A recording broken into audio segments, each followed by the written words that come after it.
Candace. And I'm Ripley. And I'm John. And this is Comicsplaining. The show where Frankie has a new frenemy. I don't know that we've ever named Frankie on the show. I think we have. Probably. Frankie is the other cat, the silent partner. Yeah. The cat who never shows up. Yeah, she sits out recording and I just bum. She has no interest in being involved. Well, and also she's afraid of you. Yes. Yeah, okay, yes, but still. I mean, she's still afraid of me, which is impressive. She's afraid of everything. She's working on it. Yeah, she is. But, we got a new cat yesterday. Yeah, she was pretty lonely. She's so precious. I know that seems like a fast turnaround because we were just talking about Bandit last week, but for us it's actually been a few weeks. Yeah. So, new kitty. We got her at a shelter. She was adopted and she is an adult cat. So. And her name is Chai Latte. Yes. She's precious and she's let me pet her and I'm very happy. She's a good girl. I'm going to steal her. No, you're not. You haven't... Frankie doesn't like her yet. Frankie does not like her. I am going to get points from Frankie by stealing Chai Latte. It's the long game. Yeah, but then your cat will fucking hate you. But she's my cat. She'll love me regardless. Well, let's not have anyone being mean to poor Chai Latte. No. No mean. I wouldn't be mean to Chai Latte. I No, would take but care of Zipper her. would. That's true. Zipper probably would. She is a barely non-feral cat. Anyway, we are back. Can you tell me what happened last time on X-Men? I don't think I was here for this. You weren't, but you should have listened. I did listen. Okay. Fuck you, I listened. I remember Canada Man was there. Well, but that was at the end. Second Yeah. issue. Okay, so... Oh, the first issue was Yep. bullshit. The first issue was bullshit. That's bullshit? Yes, it was. It was Charles dreaming about a memory where he created illusory X-Men to fight the new X-Men. Illusory 05 X-Men. Right, to fight the new X-Men. And... Also evil himself in a also Dracula evil cave. himself in a cave. Why? And then he wished them away. And then he woke up. Yep. And that was the whole comic. That was the whole thing. That was the whole thing. That was the whole mess that was sitting in the middle of that fucking story arc. Right. And this was in the middle of the fucking thing with Lilandra. The Emperor. Yeah. And the Emperor. Why? Right before he went through the Stargate. Well, that's because someone missed a deadline. Oh, right. Dave missed a deadline. And the second issue, a bunch of members of the Polycule went on a picnic, and Wolverine also went out hunting. Because he wanted to touch a deer. He wanted to touch grass. And then ended up getting attacked by Canada Man. Yep. Because Canada wants him to go back to Canada. I mean, I don't remember that happening, but I was about to guess, did Canada want him to go back to Canada? Because I feel like that's going to be an ongoing theme for a while. Yes, it will. Oh, yeah. And Moira got hurt. Yep, Moira got hurt and by Banshee Canada almost Man. killed a guy. Yeah, Banshee nearly killed a man. What were the B stories? I know one of the B There stories... was only one B story. Okay, so the B story, it was Banshee in Ireland. Mm-hmm. When he was a young adult, I think. I think so. I swear to God I listened to the episode, but And he met a girl, and his cousin, Black Tom, also liked the girl, so they both were dating the girl, which isn't weird at all. But she liked Sean better. And she invited him to go to a dance, but this fucking cop was trying very hard to commit vehicular manslaughter and almost killed Sean. So Sean asked Black Tom to take his girlfriend to the dance, and Black Tom did, but he didn't tell her why Sean didn't come until, the end of the night. And she was like, and he was like, oh, I'm sure you hate me now. And she's like, I don't. but also I don't like you. And she left, and that was the story. That was it. So I didn't miss much. Okay. You did not. You didn't, no. We're also going to keep on catching our breath here for a little bit longer, because the next riptide of stories pulls us along for quite a while, like that last one. Uh-huh, in a direction that doesn't matter and will never come back up again. As always, it's important to note that these stories are always best enjoyed read. We highly encourage you to read along at home, and even have a channel for a comic book club in our Discord, link included in the description. But we're going to lead off with Iron Fist 15 from May of 1977, which means finally it is Star Wars time! May 25th, 1977, Star Wars, A New Hope. So yeah, all the mentions of Star Wars we've had so far have all been anachronisms added in by the classic X-Men stuff. This one is written by Chris Claremont, penciled by John Byrne, inked by Dan Green, colored by Bruce Patterson, and lettered by Annette Kowecki. And all of these names have come up before in our X-Men reading. Nice. Okay. No new names, so let's get to it. We open on Iron Fist doing his thing, smacking down some thugs attempting to hijack one of his company's trucks. That sure is a pose. But it turns out the tip-off was a trap! Oh no. Danny's holding his own, but goon number 4 has him in his gun sights while he's busy with the rest. So here's my question, right? Mm-hmm. This was a setup, right? Mm-hmm. It was a setup by someone who presumably knows Iron Fist's abilities, hence why they're setting him up. Mm-hmm. So they sent 4 generic bargain basement goons and called it a day? Yes. Well, one of them has a gun. That's true. That should be enough. He's the goon with a gun. Danny dives under the line of machine gun fire, cutting through where he'd stood mere moments before. He then plays the highest stakes game of ultimate frisbee I've ever seen, Captain America-ing the nearest garbage can lid into goon number 4. The alleyway then stands silent. Before he has a chance to get his bearings, we find that the goons were just a distraction. A distraction? Distraction! From behind, a shadowy figure kicks Danny in the back of the head. Okay, so we're committing to it. It's a distraction. It's a distraction. I was making my reference. What is it a reference to? Sweet Bro and Hella Chat. Oh. Oh my god! You expected me to get that right off the bat? I did. I frankly figured you both would get it. I'm sorry, I'm not a Sweet Bro and Hella Jeff fan. I have the book, but I haven't read it in many years. I own both the books. I don't own them to read them. I own them to have them on shelves and sometimes show off the spoon inside the second one. Yet again, Homestuck rears its ugly because head. It has a spoon inside of it. And how was I not going to buy a book that has a spoon inside of it? Homestuck never truly leaves us. Ugh. And it's a comic. It is. No, we're not even going there. Don't even fucking go there. From behind, a shadowy figure kicks Danny in the back of the head, which frankly seems a little unnecessary. Surely cold cocking him would have been enough, but maybe he's onto something, as it wasn't enough to take Iron Fist down. Not that he's got much of a chance, as our shadowy cur hits him with a chin strike. Ooh. Danny hits the ground, but he's still not out of the fight.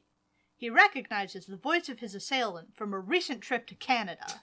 Fucking Canada again. God, what is going on in Canada? Marvel Canada's fucking wild. You've told me, but now I'm starting to see how weird Canada is.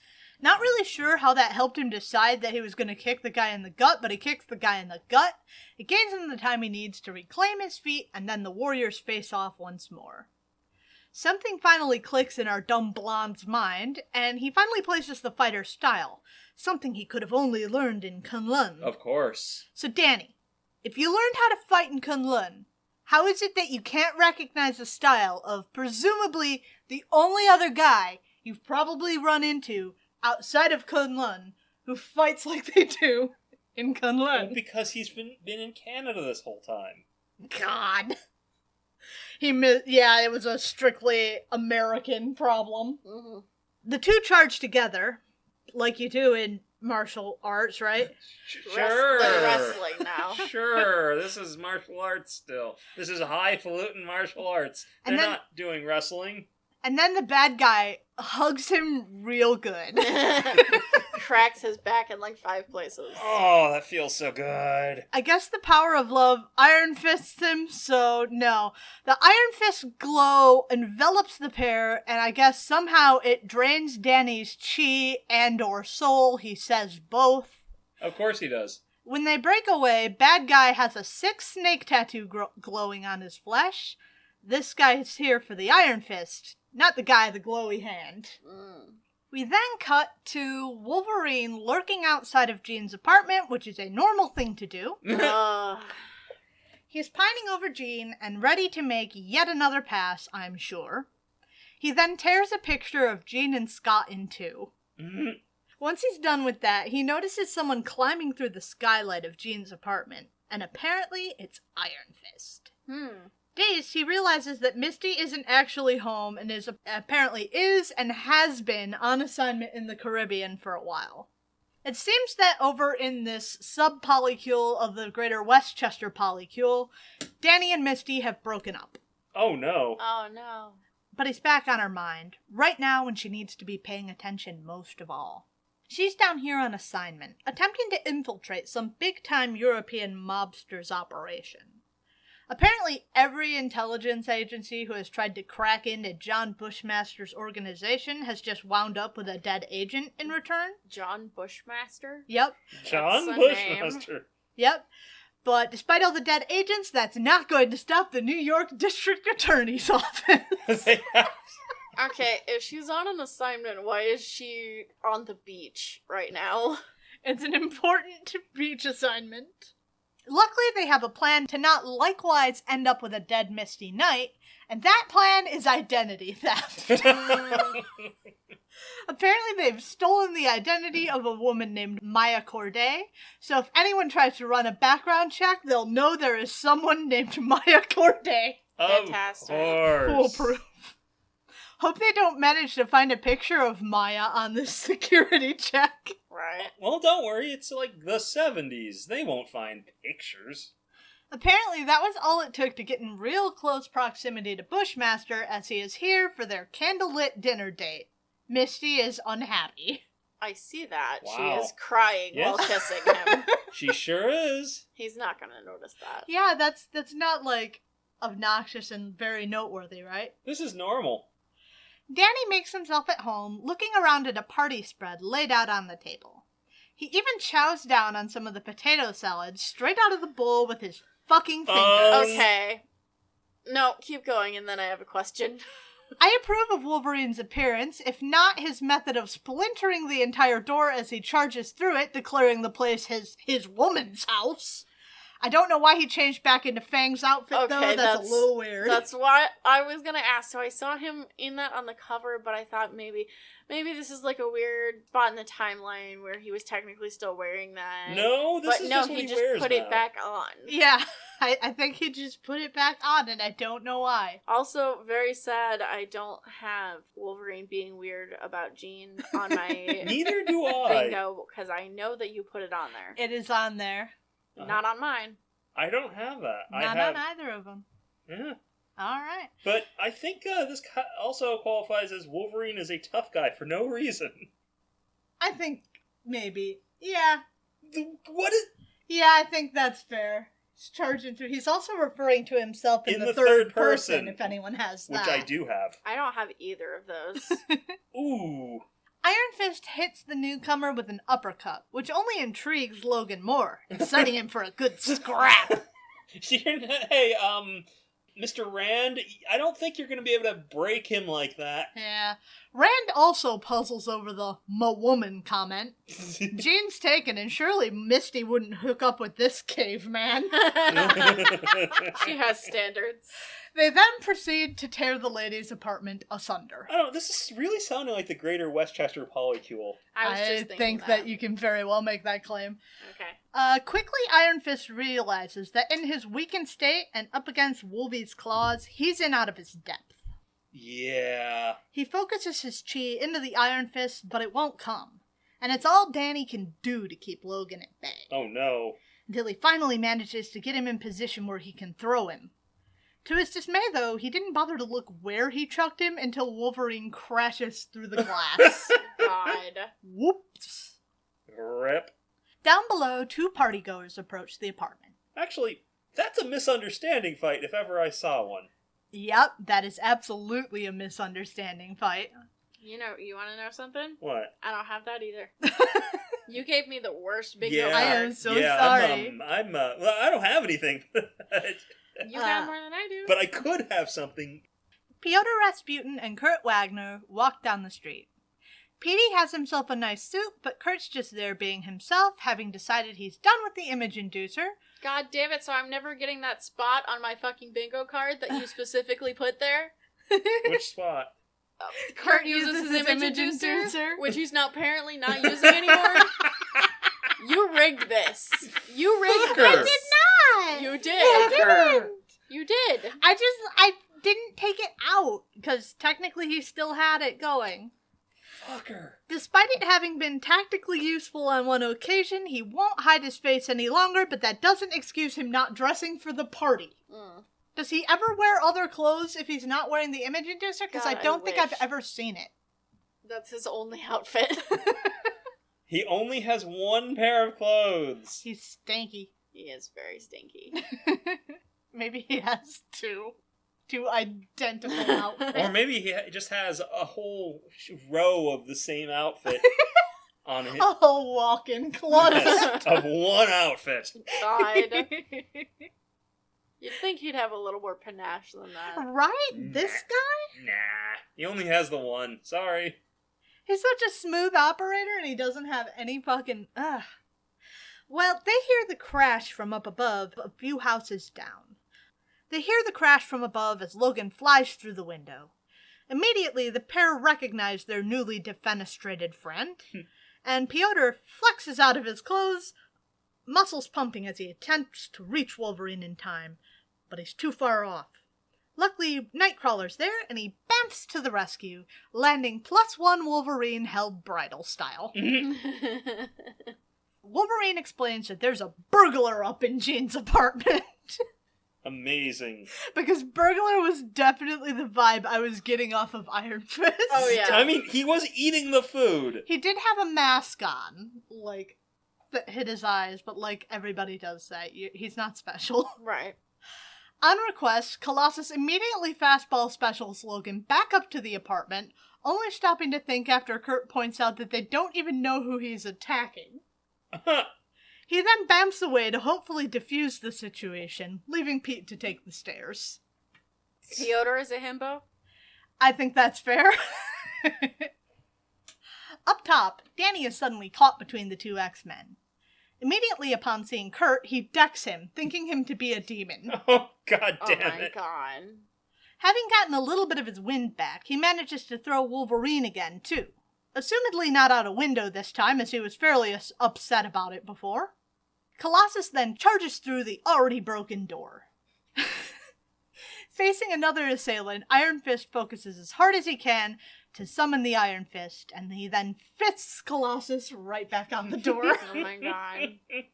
As the boys scrap, Aurora approaches from the skies, unaware of the fracas down below. As they continue wrecking the apartment, she transforms her costume into something more appropriate for the event, even swirling her white hair into an updo. She's looking forward to the chance to actually bond with her new teammates.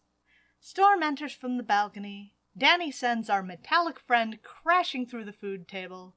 The potato salad flies through the air. In a movie scene, we would see this moving in slow motion as the potato salad makes its way to her. With, like, classical music. Yep. And all the horrified faces down below as they realize, no! And it then hits Aurora directly in the face. All the men immediately stop scrapping, frozen in place like a bunch of guilty little boys caught red-handed. Oh my god. Shenanigans. More unwitting partygoers approach down the street. While Storm might not have done a lot of team bonding, Sean has wasted no time warming up to Moira McTaggart, to the point that the two of them are now discussing making it official. Is that Hard Eyes over Moira? I think that is. Moira isn't so sure. She's got her past with Charles, and that might make things uncomfortable around the house. Because the two of them have been so subtle, you know? Surely Charles hasn't caught on to this yet. Wait. I was about to say, they weren't officially dating before. Also, would you say Moira is a reoccurring character? Moira has been introduced long before. Okay. It only counts if you're introducing them for the first time. Okay. Alright. So that's a rare one. Ooh. It's not that rare. Not that rare. We're For still now. pretty early in X-Men, so there's a lot of introductions to fair. make. But when the sky fills with lightning, the discussion is cut short. Up above, Iron Fist appears to be trying to do a runner after Storm's outburst, thinking maybe the Avengers will be enough to handle this situation. Oh my god. Oh, God. But he'd have to reach them first. Nightcrawler suddenly teleports directly in his path in a puff of brimstone, hitting him with a right hook to the jaw. Another poof, and he's behind him, cracking him in the back of the noggin. He goes yet again from the side, but Danny has noticed the brief instant between brimstone and punch. Mm-hmm. And as soon as the cloud poofs into existence, Rand slugs him. Oh my He's god. pretty good at this. It doesn't give him a chance to catch his breath, as suddenly Banshee screams onto the scene, assumedly after carefully removing his blazer, turtleneck, and slacks. Yeah, I already checked that off. Seizing Iron Fist by the forearm and flying off with him. Moira has finally caught up with her man, stepping through the broken glass door from the outside, and I don't know who the fuck did that. Did Colossus just not bother with the fucking door? Oh my god. Yes. That's the only No answer. time to waste, Tovarish. Yes. Just goes through the door. But Moira knows one thing, that the landlord is going to be fucking pissed. In Soviet Russia. Jean just barely somehow avoided an eviction after the Fire Lord incident. Oh my god. What odds do you have on that lightning striking twice? I don't know. Get Charles back and mind wipe the man. Outside, Iron Fist is playing possum, hanging limp in Banshee's grip as they approach the apartment once more. Just before touchdown, he suddenly bursts into action, swinging his legs up to flip Banshee around, fists smashing into his face as they land.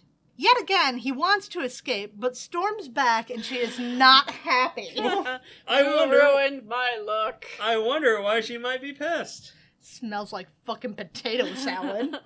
Yeah, that's a reason to be pissed. I'd be pissed if I smelled like potato salad. Agreed. Aurora summons up a gust of wind, sweeping Iron Fist back inside the apartment and right into Pyotr's open arms to answer for this nonsense. Not that he has much of an answer to give. The fight kind of just started happening and happily kept on rolling along on its own momentum. Right? I mean, he's just really good at fighting. He was innocent in this. They all started attacking him. Yes. Well, he did break into the apartment, but like, come on. Wasn't he invited? I don't think he was there for the party. Okay. Fair enough. Wolverine cuts a few holes in Danny's mask to threaten him. I was very concerned for a second that he just fucking took off Danny's nose. No. Because there's like red around Yeah, his I don't know claws. why they did that. I don't know what the fuck that was It's about. very dangerous. If I was Danny, I'd be shitting myself. Yeah. I'm sure that's the intention. But suddenly, all three of them are painfully jolted apart. Jean is back, and she is none too happy at the shambles this bunch have left her apartment in. Jean, you're being a little weird about this. No, I think it's reasonable. Okay, I'd be that's pretty fair, fucking pissed. But in the name of the Phoenix? That's a little dramatic, but come on. Right behind her is Scott, holding a bag of party snacks, and also aggravated to see his team unleashing chaos on his girlfriend's Oh apartment. my god. Logan tries to explain that he was trying to stop a burglar. And much to Danny's embarrassment, Jean already knows that he is Iron Fist. Oh my god. Scott doesn't even bother chewing out Logan, instead shaming Storm. I like that it's like, the rest of these bozos are gonna get up to whatever they're gonna get up to, but I expected so much more of you, Storm. Oh my god. Even after all that, the party is still on. I guess, sure, why not? We get another appearance from the bullpen as Kurt asks Bonnie Wilford for a dance. What? Jean's landlord is having a pleasant discussion with his tenant. She's going to be evicted after all, as the property management people at Rand Meacham have given him the authority to give her the boot. Oh. Luckily, the Rand in Rand Meacham is here to patch things up, and that just leaves the cleanup work. I was about to say. Luckily, no one has to worry about the cleanup work either, because Jean voluntold Logan that he's gonna fucking fix this mess. Well, he damn well better. He caused it, so... He did. How do you guys want to rate that one? That was the whole comic? That was the whole comic. They were just scrapping inside of the apartment. Why? I mean, it was coherent, but that didn't feel like a whole comic. No, it ended very suddenly. It did. It was very fun, though. It was fun. It wasn't, like, horrible or anything, but... It was a strange story. I'm not even sure it's worthy of a 3. I think it is. I'm between a 3 and a 4. I'm gonna give it a 3.5. I had a fun time. Okay, I'll give it a 3. It's a pity 3. Why? It's fun. Not bad. It's just not weird. No, that's the problem. It is weird. I don't understand. It feels like an episode of an X-Men sitcom. It feels like a filler episode. It feels like it didn't need to happen. No, it feels to me like a sitcom. Like, I can imagine the fucking laugh track with Wolverine here and the bear. God. Yeah. The studio audience. Yeah. What do you think it was rated on CMRO? It's either higher or lower. 2. 3.73. Oh. Okay. You guys have anything on the bingo slots you missed? I've been getting a lot, but... Goodness. Let me see. But I haven't got a bingo here. I felt like Gene was being a little weird. You think that's bad? I have 4 spots, and one of them is the free space.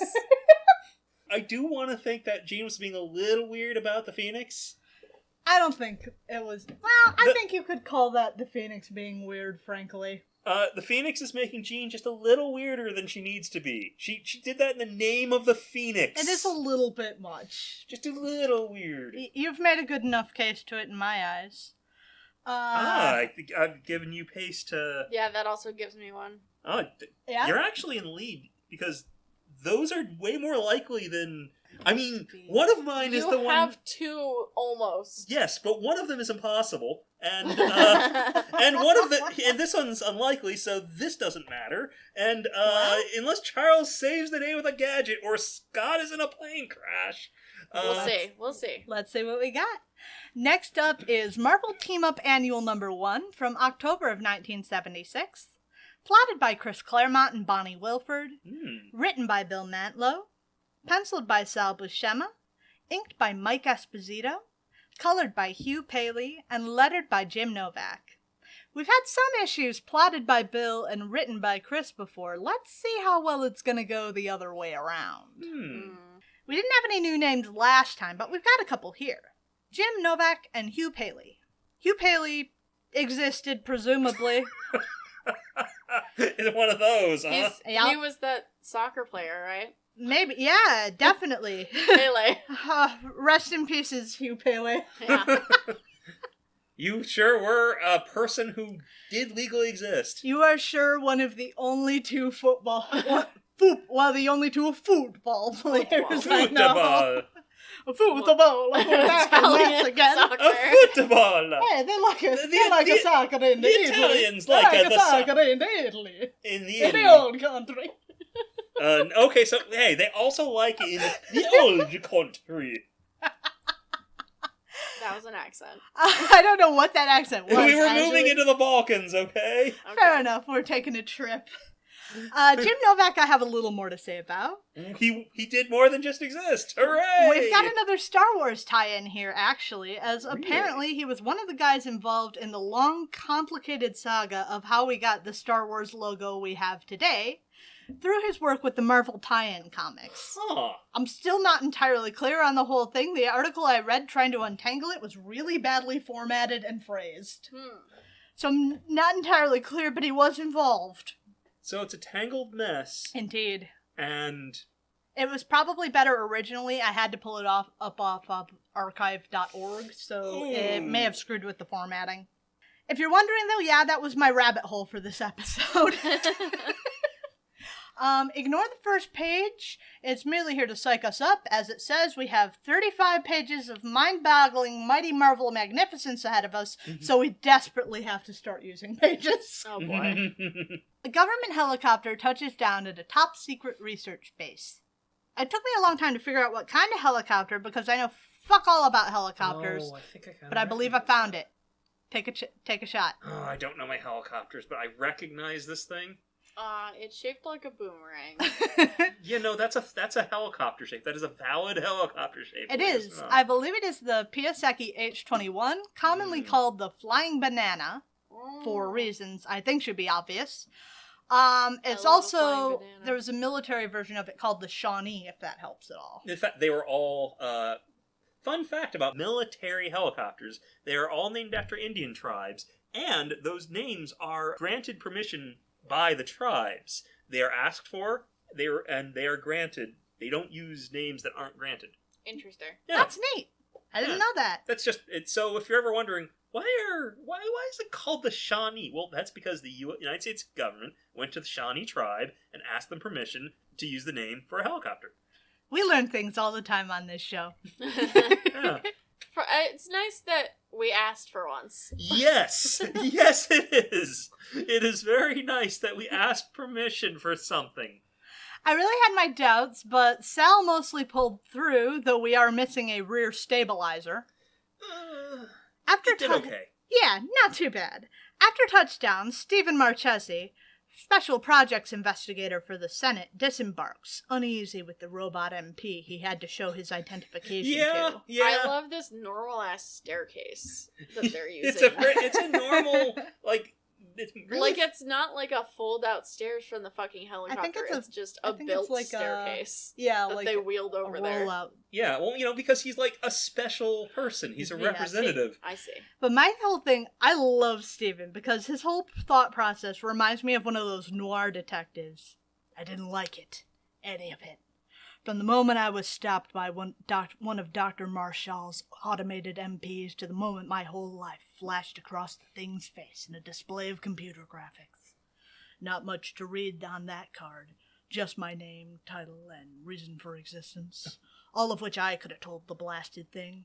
The Nest. I was beginning to like it even less. Too much secrecy, too many dollars. Too few people asking too few questions and nobody getting any answers. God, this is pulpy as hell. Honestly, I wouldn't be surprised if rather than being there on account of the Senate, he was here on account of some dame who walked into his dingy office on a rainy night. That just don't quit. Yeah, with a face like an angel but devil's eyes that burned like a glass of good whiskey going down. He should be smoking all the time. Should be.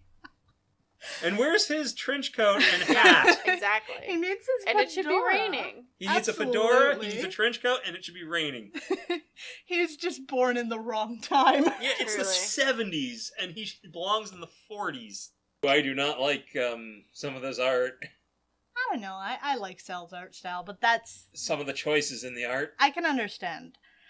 The administrator of the facility, Brian Mann, finally greets the investigator, introducing him to the team working on the energy crisis.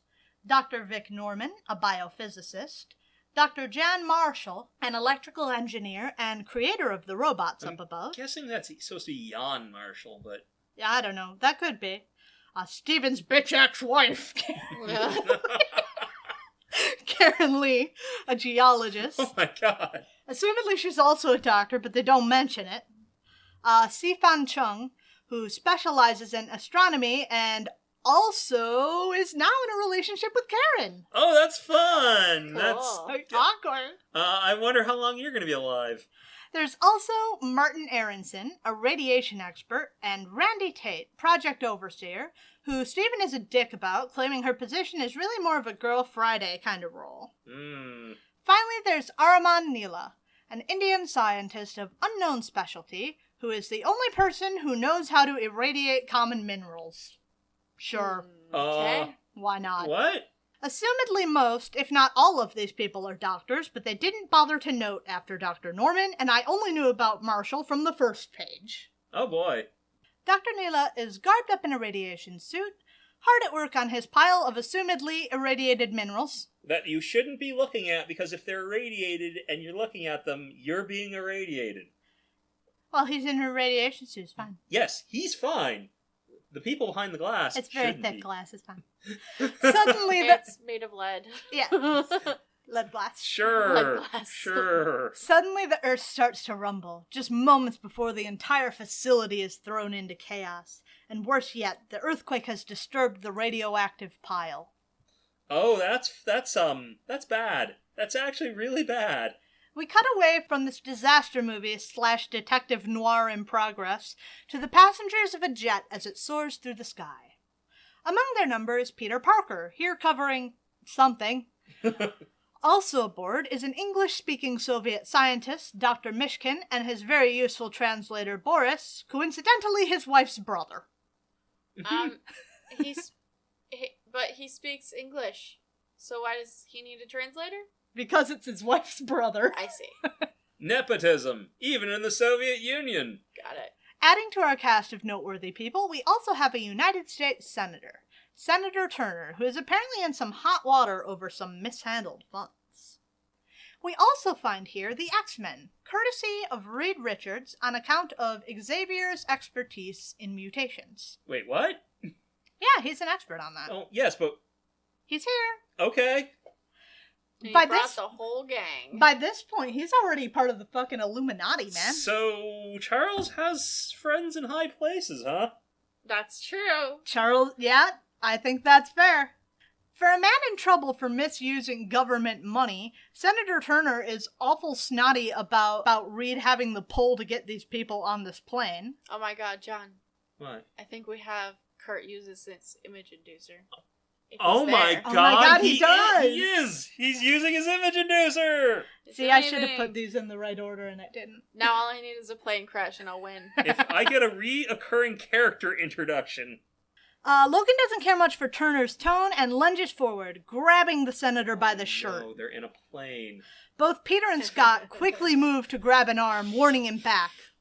Luckily for the senator, he doesn't have to worry about Wolverine anymore because the plane is now crashing. Yes, I win! Damn I it. have won Damn it. X-Men bingo. Damn it! That is a straight It is. 5-cross, Look! baby. Look at this! Look at Oh. all the ones I got! Still! You were so close. I could have gotten it two different ways. That's so beautiful. Well, let's see what else we got. You might get one yet. I'd like to thank the Academy. Let's see if we get there. Let's see if I get 2. God. What if you get 2 and John doesn't get any? Oh, I would love fuck that. you. I would love that. Suddenly an inky black cloud swallows up the... What kind of plane? Oh, that's is that a 747? That is a 747. It's the kind of plane that flies. Not Not anymore. right It's now. not. Fuck! We need to note these details because they will be very important to the NTSB in the near future. The instruments go haywire as the plane begins to dive earthward. In the back, the passengers, unfastened from their seatbelts, are thrown about the cabin. And what's worse, now projectiles appear to be flying at the plane Oh, instead no. of just inside it. Which number plane crash is this? I forgot. You forgot to keep track? No. I just forgot to mention it. Peter finds his way over to the window, recognizing the robots, the Oh, rocks. Peter, not Piotr. Okay. Yeah, that's going to be very complicated, this issue. Peter and Russian Peter. Peter and Colossus from Russia. Colossus. So he recognized the robots as work done by Dr. John Marshall. These survivors of the disaster down below now open fire with their beams, attacking the plane. The attack shears the nose off the plane and blinds the pilots all in one. Ooh. So things are going pretty well. Yes, they are. The benefit of having a telepath on board is having a pretty good grasp on the situation, and Charles orders Scott and Piotr off to the cockpit to try and get the plane back under control. I legitimately don't know how he thinks Colossus can help. Moral support. Does Colossus have a pilot's license? Maybe he can work the radio. I don't think our Soviet farm boy knows how to fly unless he was doing some crop dusting. Peter, recognizing several of the X-Men, ducks away to the restroom to change into his costume. That's not going to be conspicuous on a plane. Nobody's going to question suddenly Spider-Man being on this crashing plane, And right? Peter Parker missing. Where the fuck did Peter Parker go? But Spider-Man's here, so it's fine. He went to go let Spider-Man in. Right. Yes, that's how this works, alright? Peter, with his several years of superheroing under his belt, forgets to lock the fucking door. Rather than just saying occupied, Peter decides he's just going to jump onto the ceiling of the restroom and try to quietly finish getting dressed while Senator Turner gets airsick down below. Oh my god. Up in the cockpit, as Scott Summers takes the controls, one of the rocks comes back for a second pass. The first attack blew out at least one of the windows on the cockpit, so Scott fires a blast with his stupid flip-up sunglasses. God damn it. And then gets back to work trying to save this battered, tattered plane. It's like those glasses that have a sunglasses clip. Yeah. Except, if it falls off, he kills people. Exactly. See, I've got clip-on sunglasses, but they don't kill people if I lose them. I guess Piotr here to tell Scott when he needs to stop flying the plane and blast something trying to stop him from flying the plane. I guess he does need a pair of eyes, yes. And, oh, look, it's Spider-Man. The state of the aircraft is only getting worse, though, as the rocks latch onto the plane, peeling its aluminum skin open like can openers, attacking the passengers inside. The X-Men come to the rescue, though. Momentarily saved, the Professor orders Storm and Banshee out the newly created hole in the plane to go fight the rocks. Spidey sealing the hole behind them with his webbing, to stop depressurization, because, there aren't other holes in this fucking plane already. It's totally fine. Speaking of which, a rock tears its way through the cockpit floor. Oh my god. Piotr seems to be taking to the role of Scott's assistant with gusto, and he tackles the thing back out into the cabin and away from the plane's new substitute pilot. The rock then continues on its course, now headed straight for the rest of the X-Men. Between them and Spider-Man, though, they've got the situation under control. Yep, Nightcrawler was there. He was wearing his, he had to have been wearing his image inducer. Up front, Scott mostly has the plane under control, with the small problem of overspeed that he cannot shed. Only that. Just a minor issue. Yeah. Once Spider-Man hears that, he thinks he has an idea of how to solve this problem. And he dives through the hole in the floor to rig up a makeshift drag chute with his webbing. Amazing. I love it. That looks so ugly. It looks amazing. The plane begins to slow before coming down hard on her belly, skidding to a stop. Quickly, the passengers evacuate the crashed plane, and it doesn't take long for the blame game to start. Senator Turner very gratefully posits that they were after the mutants, having identified the X-Men, even out of costume. The Soviet scientist Dr. Mishkin doesn't agree, boasting that he's developed a new highly sophisticated radiation detector. While Turner rages that the commies and mutants are in it together. God damn it. Mishkin fiddles with his detector, and he points at the giant plume of smoke and fucked up Earth on the horizon, declaring that the problem is that way. No shit. Thank God for Dr. Mishkin. Thank you, Mishkin. The X-Men prepare to make for the fucked up mound of Earth, before Mishkin reminds them that he also detected it by radiation, so that's gonna kill them if they do that. Luckily, Dr. Mishkin also brought a fire extinguisher full of anti-radiation spray that will last an hour. Oh, great. What? That's exciting. So let's head off to that mound, folks. It's very Stan-esque. It is. Someone's been taking it from the Book of Stan. Newly radiation-proof, Spidey and the X-Men head for the mound. Wolverine threatens to bite Kurt. That's normal. I don't have much to say about that, other than that the word bubbles on this page are very badly laid out. So instead of being a reaction to what Kurt said, instead Logan just threatens to bite him, and Kurt explains to Peter that he's just like that. As the group reach a shimmering screen of radiation, they feel a strained attempt at contact by Professor X, but it's no use. Banshee and Storm then fly off into its depths to give the others an idea of the situation inside. After a while, American Peter begins to fret over their long absence. Wolverine, seeing this as another window to needle the web slinger, starts picking at him.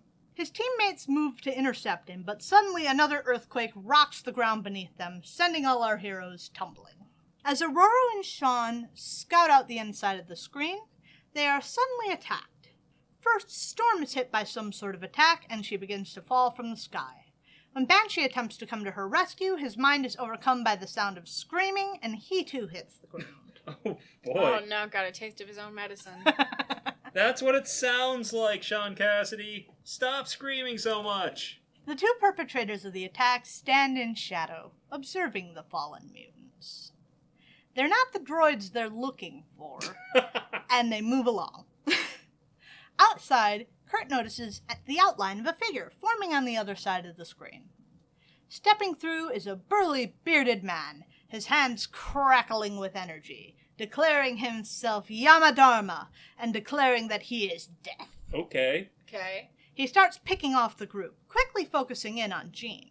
Her telepathic defense signals to Yamadharma that she's special in a way they need. The others not so much. They're not going down without a fight, though. Nightcrawler in particular bamfs up behind Dharma, kicking him from behind down into the midst of the group. You know, I can't help but notice this guy looks somewhat familiar. He does, doesn't he? Didn't we meet a guy who looked just like this earlier? We may have. Wolverine picks up the ball, slashing it at Yamadharma's chest. When he pulls his hand back, though, there's neither blood nor guts, just the starlight of the cosmos shining through the wound. Well, that's bad. Probably. The same screaming that seemed to fill Banshee's mind now ripples throughout the entire group until they're left just like Sean. Yamadharma and his associate Kali then identify Jean as the one they seek. The next time we see her, Jean Grey is in costume. She kneels on the ground, entranced, while behind her, Spidey and the Spinnerets hang suspended in the force field. Uh-huh.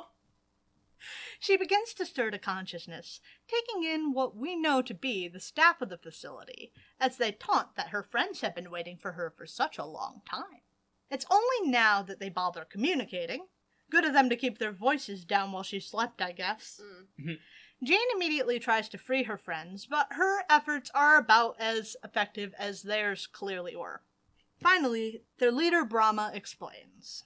When the pile went critical following the earthquake, the radiation exploded out into the facility, first striking poor Arman Neela.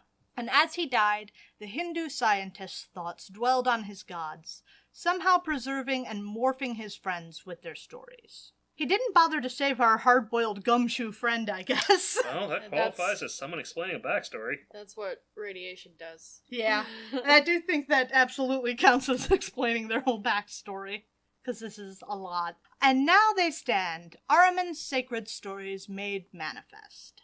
Brian Mann, now Brahma the Creator, Sifan Chung, now Shiva the Destroyer, Martin Aronson, Mara the Dreamer, who I think is actually a demon from Buddhism rather than the Hindu goddess of death, but I don't know all that much about the religions. I only note this because while the religions share a lot in common, if I'm understanding it correctly, Buddhism developed out of Hinduism, and Dr. Neela is expressly stated to be a Hindu, but I don't have a very in-depth understanding of all this, just like a brief once-over in high school social studies. But also, I don't trust Marvel to get this right. Yeah.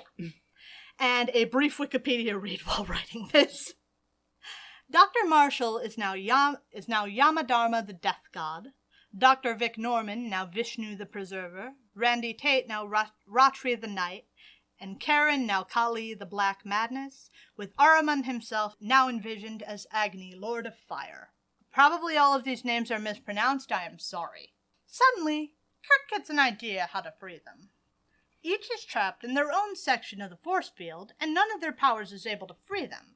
But what if they were custom-made to resist only their powers? I don't know why the gods would have done this, and how they would have known, but maybe it's god shit. Yeah. Kurt tries his teleport once more, but in a way that somehow frees Banshee. Well, Okay. And like a game of dominoes, each in turn frees one another until all of the heroes stand free. Sure. Somehow they are so caught. Peter frees Storm with webs. Somehow. I mean, Piotr freed Scott with punching. That makes more sense than webs. Agreed. You know, I'm not gonna disagree with you there. Somehow they are so caught up in Brahma's story that none of the gods have noticed the prison break in progress. Good job, gods. Until it's already done. The gods become less and less stable, and even with their newfound divinity, soon they will die. For now they consume the planet's energy, sucking it all in to allow themselves to free the planet and survive. They just need Jean to refocus their energies so they can live, but Phoenix isn't budging, kinda not into the killing everyone on Earth thing. Yeah. For now. The fight that follows is pretty uninteresting for a bunch of gods made flesh and blood. What? Mostly the perspective shifts from hero to hero as they each face off with a god one-on-one. Sure, I guess. Wolverine tries to slash Brahma, but it doesn't work. Agni snags Logan's arm in his burning grasp, only to be blasted by Cyclops. Banshee manages to knock Kali out of the fight, while Storm faces off with Ratri, wrapped in a suffocating cloak of night by the goddess. Banshee screams at Kali. It's too much for her, and she falls backwards into the arms of Shiva, who raises his trident high. With all of the attention apparently on the theatrics, Psyche blasts the trident right out of his hand. Oh my god. Sure. Mara catches Phoenix in a dream lock, but Colossus then clobbers him right into Ratri, also freeing Aurora from her inky fog. This is a lot. Keeping track of this. There's so many names and so many people doing so many things, and yet it was still easier to follow along with the fucking fight with the Imperial Guard. Mm-hmm. But whatever.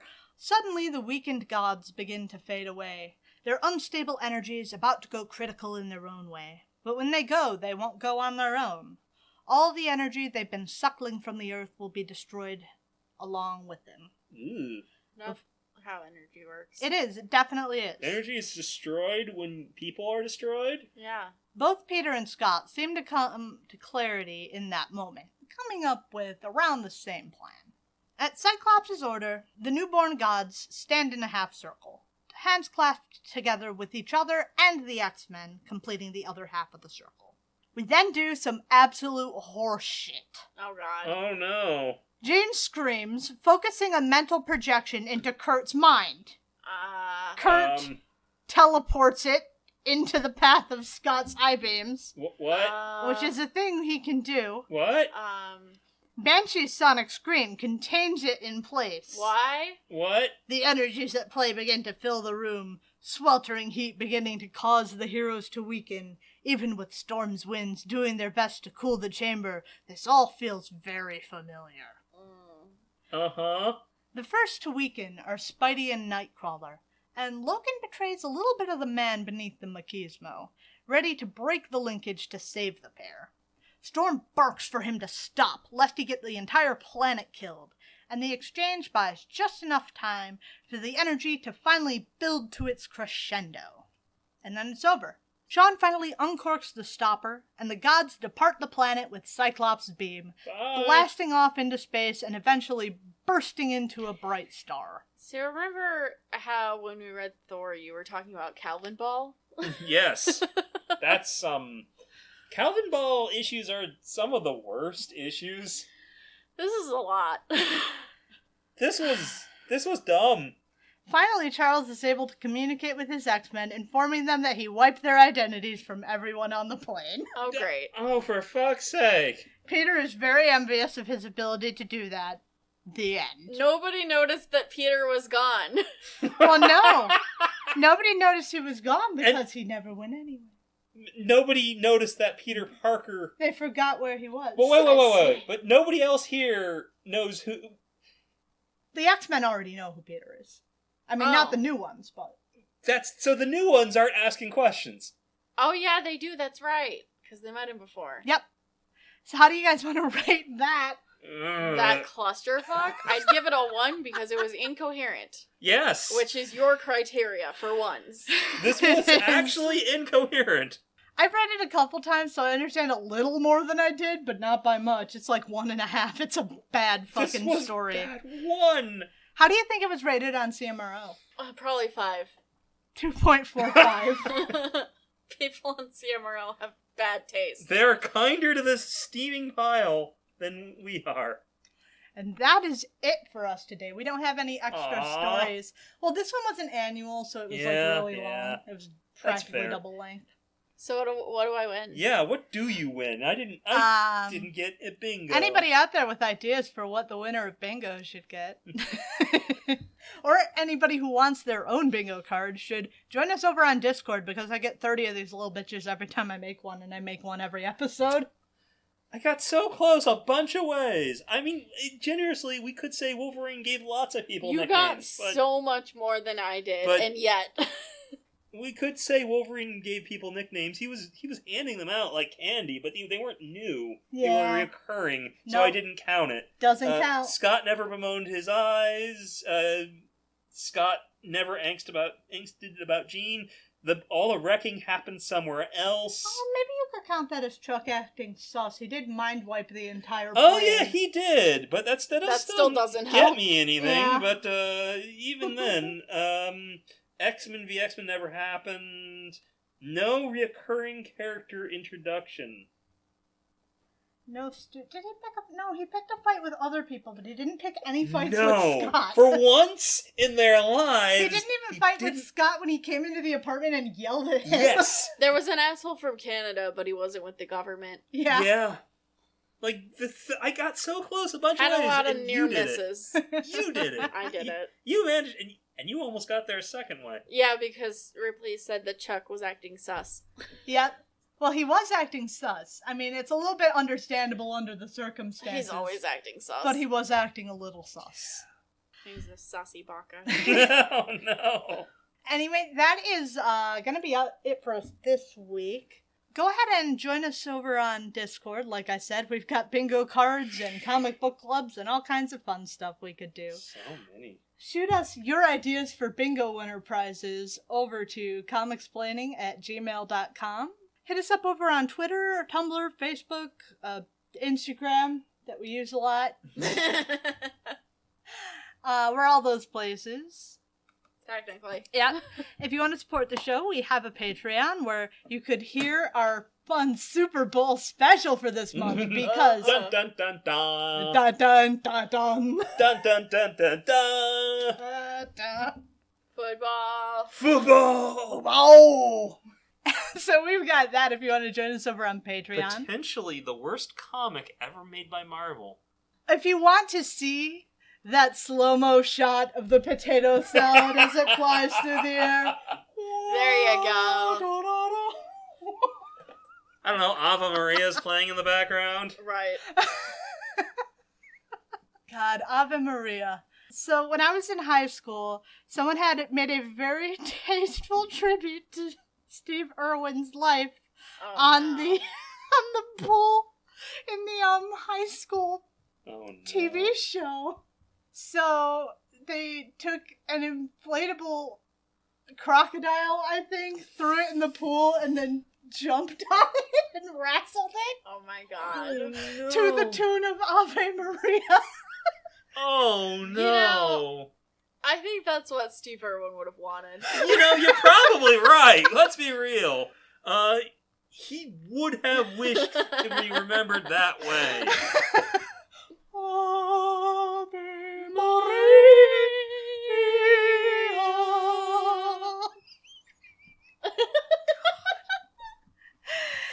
Anyway, if you want to see that fucking potato salad, hit us up on YouTube. Like, subscribe, hit the bell button. We put out a video version of the show every week with little clips of the stuff we're talking about. So if you want to see more potato salad shame on Danny Rand, we've also got that. Other than that, if only he'd been an X-Men. Other than that, we're going to be back at you next week with Thor, and we look forward to talking to you then. God, Kurt didn't even do trolling. It was rude. Bye. Bye.